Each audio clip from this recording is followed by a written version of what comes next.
Yeah, my name is Jonathan. They call me John Ski.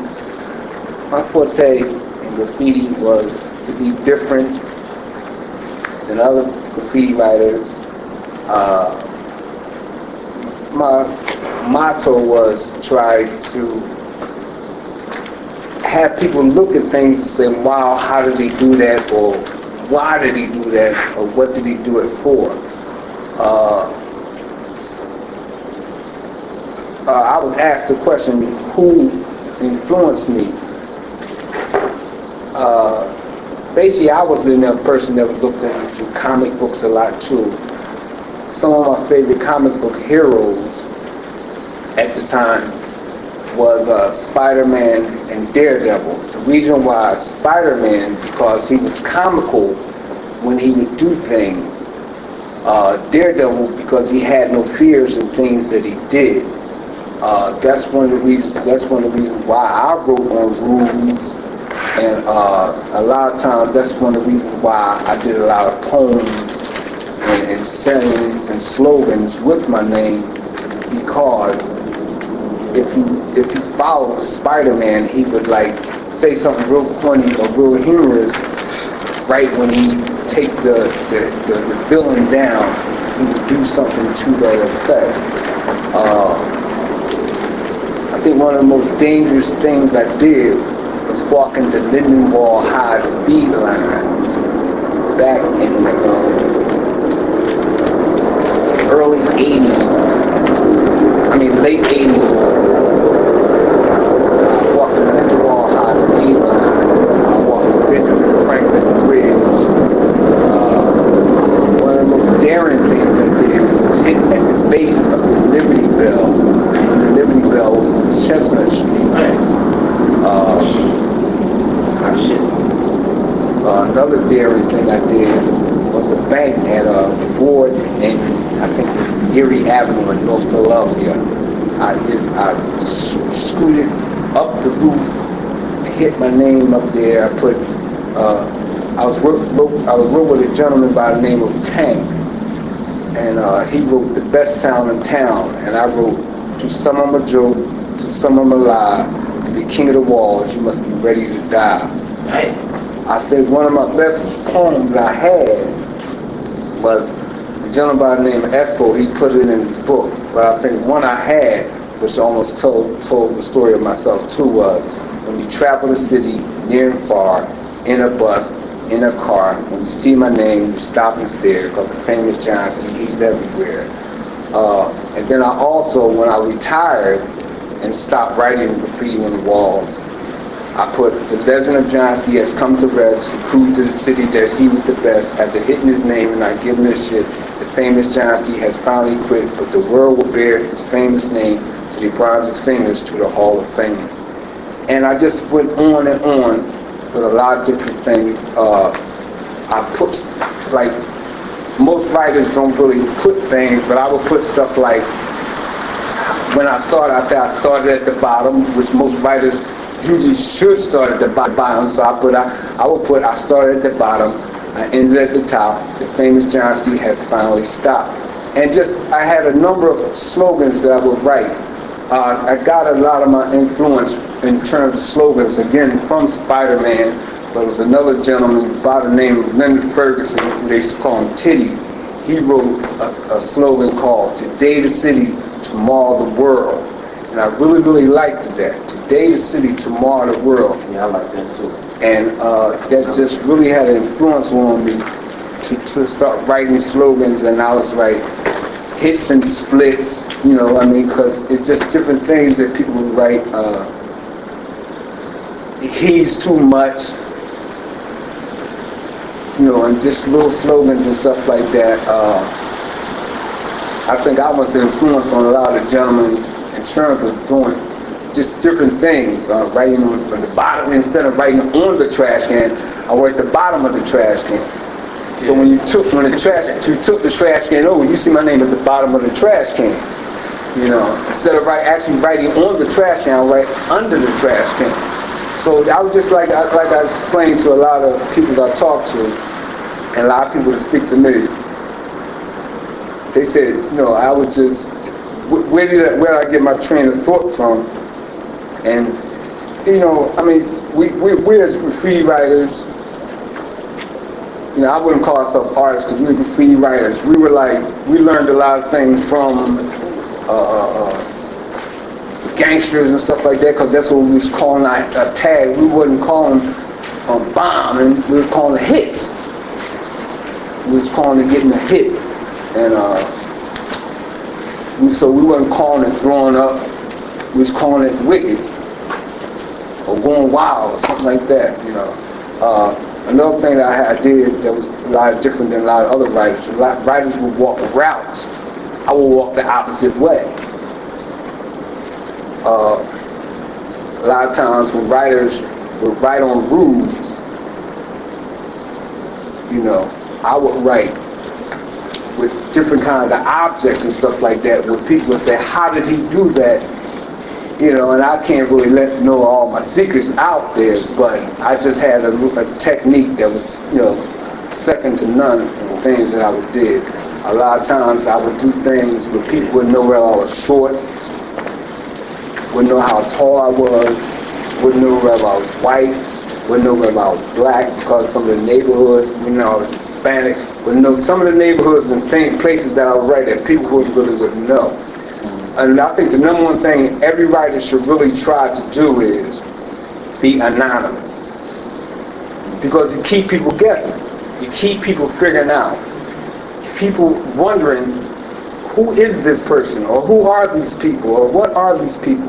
If you stay anonymous, that's the mystery of the whole thing. Right. That's the whole thing. If you stay anonymous with it, that's the mystery, and it keeps people wondering, what are these people thinking, or what are this person thinking? What draws this person to doing this type of thing, what the case may be. Another thing that I would like to say is that to uplift a stereotype that most people thought a lot of blacks were writing graffiti. As we know, whites write graffiti, Hispanics write graffiti. I think there was once upon a time an Asian guy. Asians. It's universal. Right, it's universal. People thought that it was lower income people writing graffiti, but we know people all walks of life. People that had credit and people that had pocket full of money. They had pockets full of money. Now, I didn't have a pocket full of money, but I mean, I'm just trying to let it be known that the people that were writing graffiti on the walls weren't just low income, weren't just white, but it was broader than that type of thing. And another thing, we was trying to send a message to be recognized, to look at us. I mean, the same way you look at other things, to look at us. We're making a statement. We're letting people know that this is our voice. We were creative. Most graffiti writers were creative, where we would meet. We would form clubs of Chapter 1 and Phase 2 and so on and so like that. Like another gentleman that was speaking on there, he said he would walk past a wall maybe 2 or 3 times and figure out how he was going to do this type of wall. You know. At times my stuff was spontaneous, where I would just, if I see a wall, it could be day, it could be night, it could be afternoon, it could be whatever, but if I seen a chance for me to get on this wall or get on this roof, I would just go and do it. One of the worst things that I think people did was put scaffolding. See, because I would walk up scaffolding. At the time I was very thin and a little lighter, so I could climb up things, you know, scoot up poles and something like that, you know what I mean? And just different things I could do. And then I think a lot of times some of the best grooves I hit was grooves that I wasn't trying to get on, that I fell off one roof and fell onto another one. Yeah. That's some of the best, some of my best runs. Yeah. You know what I mean? And growing up in a lower income neighborhood, and the neighborhood and stuff like that, where we had a lot of abandoned properties, man, we was able to step all the way back here and run And then run then up. jump Yeah. and jump over to the other wall. Yeah, I know. So it was a number of things he was able to do and stuff like that was able to Or you get between two buildings and go up like that. Yeah, the wall and stuff like that. Or like I said, I did the one at Board and Erie where I scooted my feet up. Okay. You know, That was a hell of a hit too. Yeah, it was That was a like, hell of a hit. You know, touch on something that John said. When I first started writing, I thought that most of the writers, I didn't think they were white writers. I thought they was black, like me, until I started going down 11 from Market Street. I was like, whoa, what kind of white writers? They got Puerto Rican writers. That was a shock to me. And you know, and everybody was doing the same things that I was doing. Right. You know, and like you said, it came from all different economic backgrounds. and You know, they wasn't just poor people. They was people with money that was writing on walls. also like Sub said, his primary name is Sub, Right. but his alter ego is RX. That's the ego, alter ego. It's an alter ego. Alter ego. It's an alter ego. I had an alter ego, Right. but then I had aliases. Right. You know, so, but like I said, it was back to me getting back to keeping people off balance, you know, where it might have been a wall that was hit or something that was done. Like I was talking to my friend KRS, one. I was talking to him and I was telling him it was a wall that was hit at 60, almost at 69 Market. The, Out no burn way. yeah. Sears rooftop. The Sears rooftop. People thought I did that. Popcorn did it. You remember Popcorn did it, but people thought I did it because they knew that was the kind of stuff that I would do. Right. But Popcorn did it. I was bulled out of my skin over that he got up there before me, but you know, I mean, Pop was a beast. yeah. Popcorn was definitely a beast. I you telling me before that people thought that we and Foxing was your biggest competition, but you said Popcorn was your biggest competition. Yeah, because man, we used to battle each other in aliases. We used to battle each other. Can I say something, please?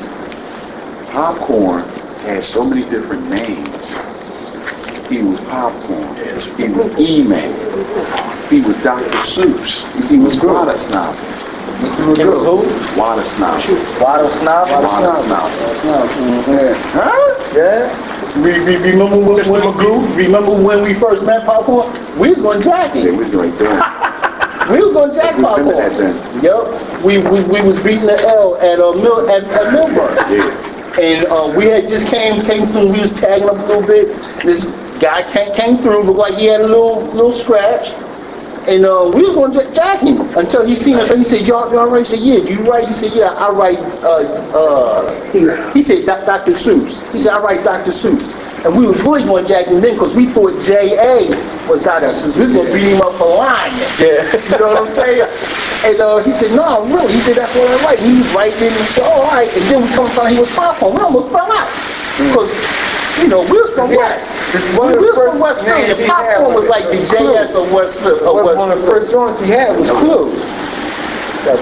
And since you said that, another thing, being a graffiti artist, and the people who read walls, you can go to like any street corner back in the day. Let's say even back in the 80s. Like BX was telling me they was going to roll on him. And the guys came up to him and he said, yo, I'm BX.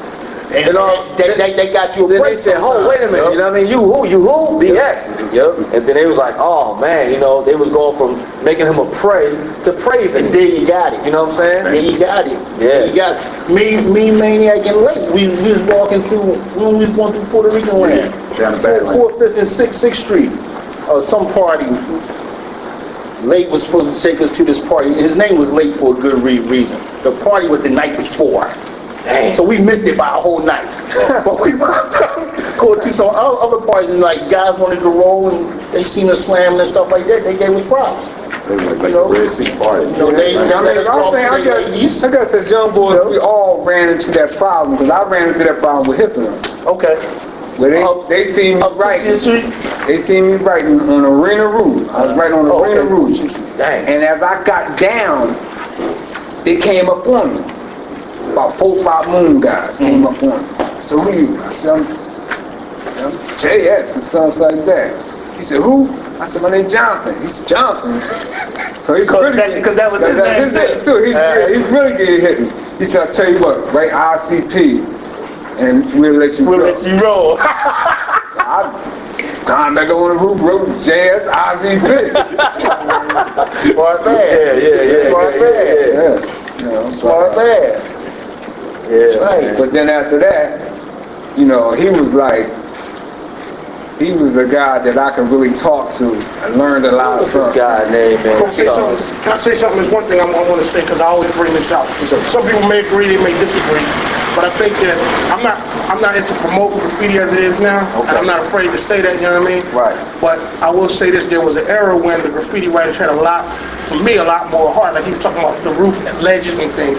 The thing that comes to mind for me is a dude named Shank from KCD. He used to ride on the top of the trains, the outsides of the trains, not just on the cars straggling, but literally on the tops of the trains, coming through the subway, doing crazy stuff like that. And I don't even see nobody riding on trains, let alone doing that. We ran this. That's how Hofsky died. HS died like that. I remember HS. We used to do that. Me, Mo, Joe McEnany. Yeah, we used to do that. Yeah, Mac, right on top of the train. That was too wild for me. That was all I could do, hit and split. I mean, I rode outside of the train trying to follow behind Shank, but me being a heavy guy, it was not Shank even was a thought. doing stuff just for doing- attention, man. He was in crazy shape. He wanted everybody to pay attention to him, you know what I'm saying? So he would do outrageous type things. He was from KCD. AKA Aries. He used to write Aries, a too. little bit of this, too. I just see that. I mean, everybody that was writing wasn't going to be the next, NB or Johnsky or whoever trying to get around a lot. But you had people that did things that you would remember, different things that they remember. Some people just remember for their letters. Some people would remember for just little things that they did, or just their character. It was these guys from 69th and Market that I thought was the funniest thing I ever saw. It was like 4 of them. They came walking down 11th and Market with these little space boots on. Dan, Zap, and all that. Dan. And I've always remembered them because of the way they look. And they tore the L's up. They made from garbage. They slayed it, and they worst couldn't write words graffiti you you ever do. seen. You remember things ever? They had the worst hands in the world, but they slammed the L's. They really did. They killed it. They really did. They put a hurt on Awful as their hands look, they killed it. It's like Seymour King have a great hand, but he got him right. I remember one time, me, BX, and Span, we had did this little roof around like Don Amici's way, which is Pring. This is like about where that little train trestle at? When you get down to like about Thompson, I guess that would be like about 10th and Thompson down there's a train trestle. We down that way, and Span, he climbed up, and he got his tag. BX climbed up. I stayed down this time, right? When they came down, these guys were selling drugs a block away. They kept saying, yo, cut that shit out. Yo, you better not let me come up there. I'm telling you, you better cut that shit out. So BX said, man, hell with those dudes. BX kept writing. He came back down. Them dudes got in the car. By that time, we walked away. They caught us around the train trestle. It was about 5 guys. They said, yo, what's up? What y'all doing? We write. Right? And then dude said, what you write? Span said Span, BX said BX. Dude got out the car, he said, oh my God. He said, listen man, I'm sorry, I apologize, man. I forget his name, he was a writer too. But he ain't have no rep though. Okay. But he was like, oh man, he said, he told his boys, he said, yo man. Wait, what was his name, KRS? No, it wasn't you. It wasn't you. But dude, man, actually, he got out and apologized. Because they was ready to do something to us, man. And they had the ups on us. But we wasn't backing down, man. We wasn't backing down, you know what I'm saying? It was in us. We're not running nowhere. We're not backing down. Well, we didn't have to worry about that because we actually had 11th and Market police back then. I'm not trying to interrupt, but since you want a cigarette bum, I just broke up with my girlfriend. I'm having a really bad fucking night. Oh, girlfriend? Okay, leave it on the Yeah, I have to tell her I like dudes. Oh, that's lovely. I love you. Thank you. Dang. You're really Give her a hug, dog. She needs a hug, dog. One for the home team. We're all lesbians too. It's whatever. Like, I couldn't there. Oh, that's One for the home team. You know, I tried. I came out the pussy. I've been trying to get back. God bless you. Yeah, like,